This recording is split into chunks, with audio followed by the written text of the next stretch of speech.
Assalamualaikum warahmatullahi wabarakatuh. Bismillah, alhamdulillah, wa ni'matillah, wa la hawla wa la quwata illa billah. Innallaha ma'al ladzina amanu taqu wal ladzina muqsimuna yuhibbunahum haqqu billahi wal khaitu alaika mahabbatan innahu likubil khairi lasatid amma ba'du. Salam tetepangan malih para kadang kinasih ingkang tansah kaula tresnani. Mugi-mugi wonten ing kesempatan punika kula lan panjenengan sami tansah diparingi sehat wal afiat boten mawi alangan satunggaling punapa-punapa. Tansah pinaring ana rezeki ingkang kalal nggih kathah barokah fitini wa dunya ilal akhirah amin amin ya rabbal alamin. Pepanggihan malih kalian kula Kitumbuk Guntur Bumi, yang mana pada kesempatan kali ini saya mau membahas tentang mitos pengklarisan warung makan. Jadi mitos pengklarisan pocong adalah salah satu legenda atau cerita mistis yang paling populer dan sering dibicarakan masyarakat Indonesia, terutama terkait dengan warung makan atau restoran yang laris manis secara tidak wajar. Jadi mitos penglaris pocong adalah salah satu urban atau legenda atau cerita mistis yang paling populer dan sering dibicarakan masyarakat Indonesia, terutama terkait dengan warung makan atau restoran yang laris manis secara tidak layak atau tidak wajar. Jadi mitos ini berakar dari kepercayaan masyarakat tentang pesugihan atau ilmu hitam yang digunakan oleh pemilik usaha kuliner untuk menarik banyak pelanggan dan meraup keuntungan besar dengan cepat. Nah, berikut adalah rincian tentang mitos penglaris pocong yang sering beredar. Cara kinerja atau menurut mitos, menurut cerita yang beredar, pemilik warung membuat perjanjian dengan jin atau dukun untuk mendatangkan sosok pocong ke tempat usahanya. Lah, pocong ini memiliki tugas khusus untuk melezatkan makanan, biasanya dengan cara yang menjijikan. Meludahi makanan tersebut, meludahi panci kuah, wajan atau makanan tepat sebelum disajikan kepada pelanggan. Jadi si pocong ini tugas utamanya adalah meludahi panci kuah, meludahi wajan atau meludahi panci atau makanan yang sebelum disajikan itu tadi. Jadi ada juga yang menjilat piring. Beberapa versi cerita menyebutkan pocong menjilat piring kotor atau piring yang akan digunakan agar pelanggan merasa makanannya luar biasa enak dan ketagihan. Jadi sebelum disajikan, si pocong itu meludahi makanan yang akan disajikan atau meludahi piring yang akan buat itu hidangan itu tadi, supaya nantinya makanannya merasa atau terasa enak dan si pelanggan merasa ketagihan ingin kembali lagi. Lah, ciri-ciri warung penglaris, lah berdasarkan mitos, masyarakat sering mengaitkan beberapa tanda berikut dengan warung yang menggunakan penglaris pocong. Jadi ciri-ciri warung yang menggunakan penglaris berdasarkan mitos. Nah, masyarakat sering mengaitkan beberapa pertanda berikut dengan warung yang menggunakan penglaris pocong. Nah, perbedaan rasa yang gratis atau makan di tempat ataupun dibungkus. Ini adalah tanda paling terkenal. Nah, makanan akan terasa sangat lezat, gurih dan bikin ketagihan jika dimakan langsung di warung situ. Nah, namun jika makanan tersebut dibungkus dan dibawa pulang, rasanya akan berubah menjadi hampar, biasa saja, atau bahkan cepat basi. Jadi bedanya kalau dimakan di situ rasanya enak, tapi kalau dibungkus dibawa pulang itu rasanya hampar dan rasanya tidak enak atau cepat basi. Itu tanda-tandanya.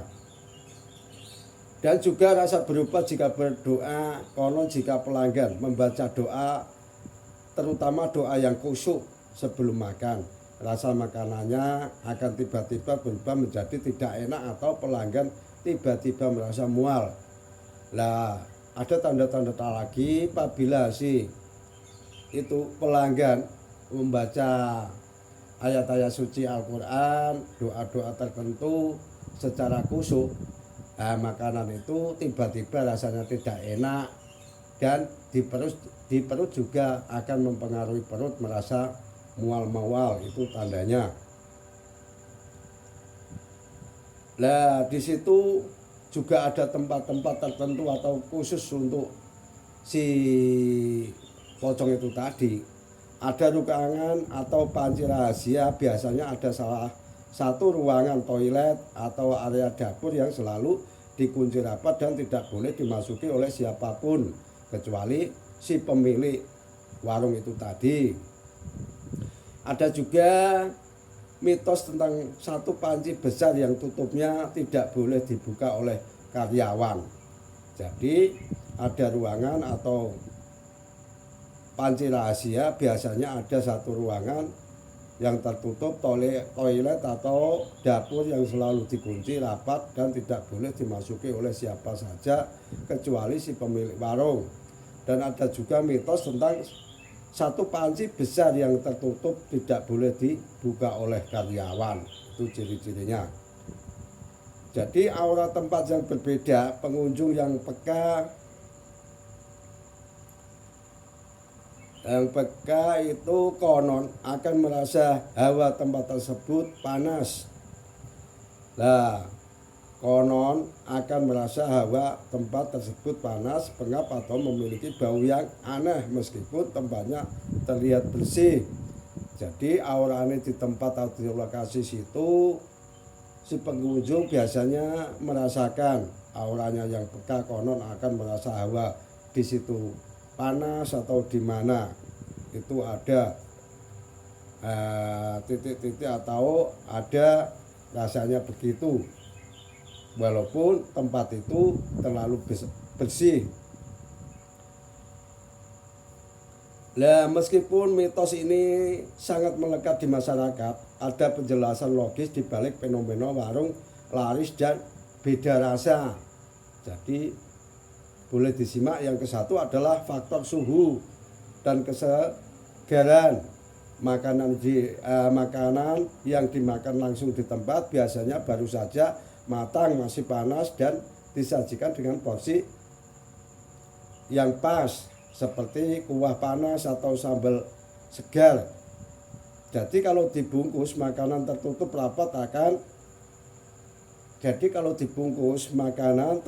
rapat dalam plastik atau kertas membuat uap panasnya terperangkap dan mengubah tekstur serta rasa makanan itu juga bisa. Jadi banyak yang ngomong. Jadi kalau dimakan di situ kuahnya panas dan segalanya serba panas, itu rasanya enak. Tapi beda kalau dibawa pulang, itu plastik juga pengaruh. Nah, itu biasanya orang ada yang bisa bumbunya itu enak, tapi ada juga orang yang bilang itu memakai gini-gini. Yang kedua adalah suasana warung yang ramai, aroma masakan di udara, dan rasa lapar saat mengantri memberikan efek psikologis yang membuat makanan terasa jauh lebih nikmat dibandingkan saat dimakan sendirian di rumah. Nah, itu bisa didengarkan. Jadi yang kedua adalah suasana warung yang ramai, aroma masakan di udara, dan rasa lapar saat mengantri memberikan efek yaitu membuat lapar si perut. Nah, itu bisa juga pengaruh dibandingkan makanan itu dibawa pulang itu biasanya hawanya juga beda. Yang ketiga adalah persaingan bisnis. Nah, terkadang isu penglaris sengaja dihembuskan oleh kompetitor bisnis yang iri dengan kesuksesan warung tersebut untuk menjauhkan reputasi mereka. Nah, kadang yang iri karena bisnis warungnya sepi, di situ rame, dia membuat isu bahwasanya warung sebelah memakai penglaris gini-gini. Itu juga bisa pengaruh karena iri dengki itu tadi, karena persaingan bisnis. Jadi yang ketiga itu tadi persaingan bisnis, terkadang isu penglaris sengaja dihembuskan oleh si lawan bisnis itu tadi yang iri dengan kesuksesan warung sebelahnya. Itu bisa juga pengaruh karena warung tersebut untuk menjatuhkan reputasi mereka. Jadi warung yang sebelah ramai, yang sebelah sepi, itu yang sepi bisa membuat isu bahwasanya warung itu pakai gini-gini, penglaris gini-gini. Bisa juga karena iri dengki itu tadi, karena warungnya sepi, tidak ada pelanggan. Jadi itu termasuk persaingan bisnis. Tapi pada dasarnya warung yang sepi itu mengatakan bahwa warung yang sebelah itu memakai penglaris gini-gini, makanya warungnya ramai pelanggan. Itu bisa juga dibuat-buat oleh si pemilik warung yang sepi, bukannya dengan penglaris gitu-gitu. Itu bisa juga terkait dengan itu. Lah, mitos penglaris pocong pada akhirnya adalah bagian dari cerita rakyat modern. Nah, jadi itu tadi mitos penglaris pocong adalah bagian dari cerita rakyat modern sekarang ini. Walaupun terdengar menyeramkan, ini lebih banyak berfungsi sebagai cerita obrolan misteri sehari-hari daripada fakta yang bisa dibuktikan sebenarnya. Jadi kuwake-ake wong jago timbangane ora ono sing diomong, kadang ya iku mang wong serik utawa wong iri, wong gedeng itu bisa membuat cerita yang aneh-aneh bahwasanya warung di situ rasanya enak, jangan-jangan memakai penglaris gini-gini.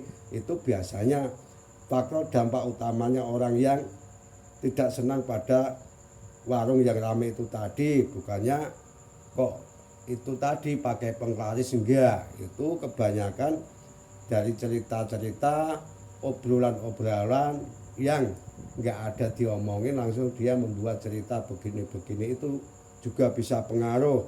Makanya kita sebagai manusia intinya kita harus bekerja dan berdoa memohon pada Allah Subhanahu wa taala biar segalanya apa yang kita lakukan bisa berkah. Jadi berkah umure yo berkah rezekine. Itu insya Allah menjadikan rezeki yang halal. Jadi kalalan thayyiban wasian ghairi ta'abid wala musakhatin wala dhairin innaka ala kulli syai'in qadir. Tegese rezeki singkat langsung dari Allah Subhanahu wa taala. Nah, itu saja yang bisa saya sampaikan pada pertemuan kali ini. Mudah-mudahan bisa bermanfaat bagi kita semua dan bisa mengoreksi kekurangan kita masing-masing, bahwasanya yang di dunia ini adalah tidak ada yang instan, semua butuh proses, butuh butuh jangka atau waktu, tidak semudah yang kita bayangkan. Nah, itu saja yang bisa saya sampaikan pada pertemuan kali ini. Kurang lebihnya saya pribadi mohon maaf yang sebesar-besarnya. Akhirul halam, wallahu a'lam bishawab. Wassalamualaikum warahmatullahi wabarakatuh.